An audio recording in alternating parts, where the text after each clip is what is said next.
Aceste cuvinte le spun pentru că te iubesc și pentru că tu mă faci fericit.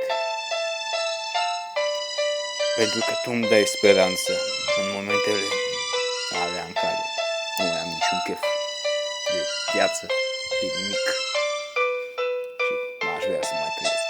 Dar tu, câteodată tu îmi dai speranță, tu ești acea fată care face bine din mine. Și din privirea ta o să fiu mereu visă, fiindcă te știu că ești a mea.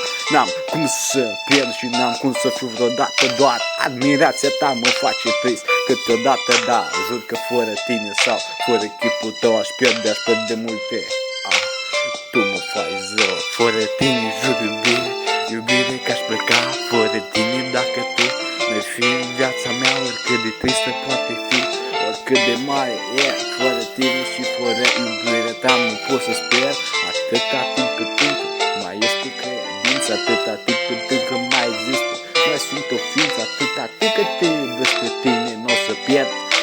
Încă mai lupt și încă mai încerc, fără tine și fără privirea ta, fără alina soarele și fără fața ta, fără chipul tău care îmi dă speranță de fiecare dată, fără ochii aia mari de fată adevărată. Tu îmi dai speranță, tu mă faci să-mi du, tu ești ceea ce mereu eu o să admir.